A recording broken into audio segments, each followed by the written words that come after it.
नमस्कार दोस्तों, जय श्री कृष्ण, जय हिंद। तो स्वागत है एक बार फिर हमारे अपने मस्ती लव नॉलेज चैनल पर। तो जैसा कि आप सब जानते हैं कि हम चाणक्य नीति के वीडियोस की एक सीरीज बना रहे हैं, जिसमें हर वीडियो में एक अध्याय को हम कवर करते हैं। तो अगर इस अध्याय से पहले आपने पिछले वीडियोस को नहीं देखा तो पहले आप हमारे मस्ती लव नॉलेज चैनल पर जाकर उसे जरूर देखें और सुनें। अगर आपको हमारी वीडियोस पसंद आ रही हो तो हमारे वीडियो को लाइक और चैनल को सब्सक्राइब करें और हमारे वीडियो को शेयर भी करें। तो चलिए शुरू करते हैं चाणक्य नीति के एक और अध्याय को। तो चाणक्य जी लिखते हैं, वह गृहस्थ भगवान की कृपा को पा चुका है, जिसके घर में आनंददायी वातावरण है, जिनके बच्चे गुणी हैं, जिसकी पत्नी मधुर वाणी बोलती है, जिसके पास अपनी जरूरतें पूरा करने के लिए पर्याप्त धन है, जो अपनी पत्नी से सुखपूर्ण संबंध रखता है, जिसके नौकर उसका कहा मानते हैं, जिसके घर में मेहमान का स्वागत किया जाता है, जिसके घर में मंगलदायी भगवान की पूजा रोज की जाती है, जहां स्वाद भरा भोजन और पान किया जाता है, जिसे भगवान के भक्तों की संगति में आनंद आता है, जो एक संकट का सामना करने वाले हैं, ब्राह्मण को भक्त भाव से अल्प दान देता है, उसे बदले में विपुल लाभ होता है। वे लोग जो इस दुनिया में सुखी हैं, जो अपने संबंधियों के प्रति उदार हैं, अनजाने लोगों के प्रति सन्नदय हैं, अच्छे लोगों के प्रति प्रेम भाव रखते हैं, नीच लोगों से धूर्तता पूर्ण व्यवहार करते हैं, विद्वान से कुछ नहीं छुपाते, दुश्मनों के सामने साहस दिखाते हैं, बड़ों के प्रति विनम्र और पत्नी के प्रति सख्त हैं।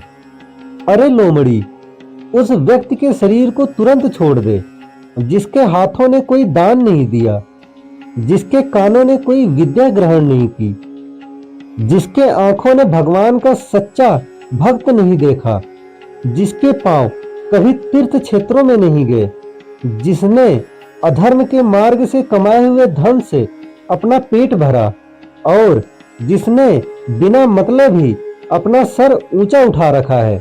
अरे लोमड़ी, उसे मत खा, नहीं तो तू दूषित हो जाएगी। धिक्कार है उन्हें जिन्हें भगवान श्री कृष्ण, जो मां यशोदा के लाडले हैं, उनके चरण कमलों में कोई भक्ति नहीं। मृदंग की ध्वनि धिक तम करके ऐसे लोगों का धिक्कार करती है। बसंत ऋतु क्या करेगी यदि बांस पर पत्ते नहीं आते? सूर्य का क्या दोष यदि उल्लू दिन में देख नहीं सकता? बादलों का क्या दोष यदि बारिश की बूंदें चातक पंछी की चोंच से नहीं गिरती? उसे कोई कैसे बदल सकता है जो किसी के मूल में है? एक दुष्ट के मन में सद्गुणों का उदय हो सकता है यदि वह एक भक्त से सत्संग करता है, लेकिन दुष्ट का संग करने से भक्त दूषित नहीं होता। जमीन पर जो फूल गिरता है उससे धरती सुगंधित होती है, लेकिन पुष्प को धरती की गंध नहीं लगती। उसका सही में कल्याण हो जाता है जिसे भक्त के दर्शन होते हैं। भक्त में तुरंत शुद्ध करने की क्षमता है। पवित्र क्षेत्र में तो लंबे समय के संपर्क से शुद्धि होती है।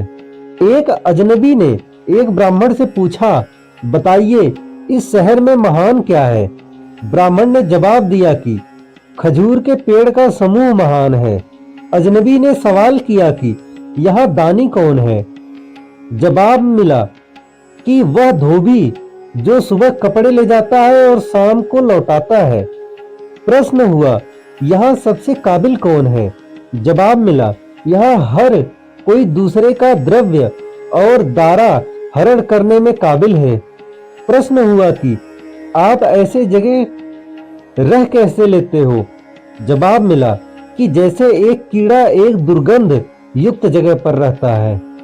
वह घर जहां ब्राह्मणों के चरण कमलों को धोया नहीं जाता, जहां वैदिक मंत्रों का जोर से उच्चारण नहीं होता और जहां भगवान को और पितरों को भोग नहीं लगाया जाता, वह घर एक शमशान है। सत्य मेरी माता है, आध्यात्मिक ज्ञान मेरा पिता है, धर्माचरण मेरे बंधु हैं, दया मेरा मित्र है, भीतर की शांति मेरी पत्नी है, क्षमा मेरा पुत्र है। मेरे परिवार में ये सब 6 लोग हैं। हमारे शरीर नश्वर है, धन में तो कोई अस्थाई भाव नहीं है, मृत्यु हरदम हमारे निकट है, इसलिए हमें तुरंत पूर्ण काम करने चाहिए।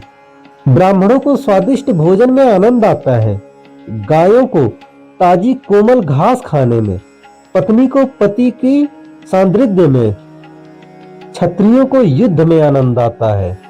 जो दूसरे की पत्नी को अपनी माता मानते हैं, दूसरे को धन को मिट्टी का ढेला, दूसरे के सुख दुख को अपने सुख दुख, उसी को ही दृष्टि प्राप्त होता है और वही विद्वान है।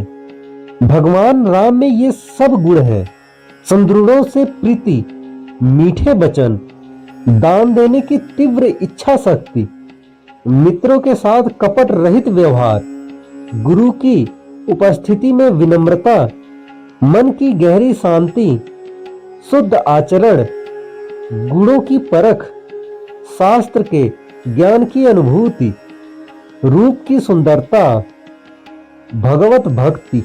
कल्पतरु तो एक लकड़ी ही है, सुवर्ण का सुमेर पर्वत तो निश्चल है, चिंतामणि तो एक पत्थर है, सूर्य में ताप है, चंद्रमा तो घटता बढ़ता रहता है, अमरयाद समुद्र तो खारा है, कामदेव का शरीर तो जल गया, महाराजा बलि तो राक्षस कुल में पैदा हुए, कामधेनु तो पशु ही है, भगवान राम के समान कौन है। विद्या सफर में हमारी मित्र है, पत्नी घर में मित्र है, औषधि रुग्ण व्यक्ति की मित्र है, मरते वक्त तो पूरे कर्म ही मित्र हैं। राज परिवारों से शिष्टाचार सीखें, पंडितों से बोलने की कला सीखें, जुआरियों से झूठ बोलना सीखें, एक औरत से छल सीखें।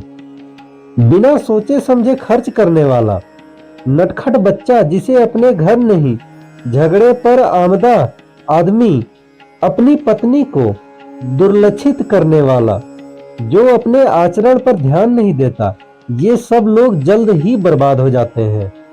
एक ऐसा विद्वान व्यक्ति ने अपने भोजन की चिंता नहीं करनी चाहिए, उसे सिर्फ धर्म को निभाने की चिंता होनी चाहिए। हर व्यक्ति का भोजन पर जन्म से ही अधिकार होता है। जिसे दौलत, अनाज और विद्या अर्जित करने में और भोजन करने में शर्म नहीं आती, वही सुखी रहता है। बूंद बूंद से सागर बनता है, इसी तरह बूंद बूंद से ज्ञान, गुण और संपत्ति प्राप्त होते हैं।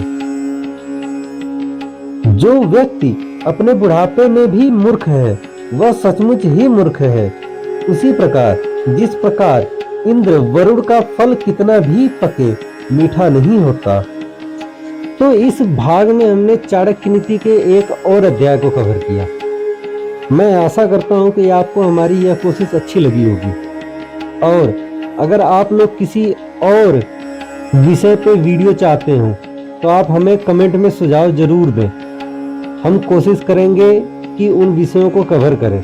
तो मिलते हैं चाणक्य नीति के एक और अध्याय में। तब तक के लिए गुड बाय, गुड विशेष एंड थैंक यू।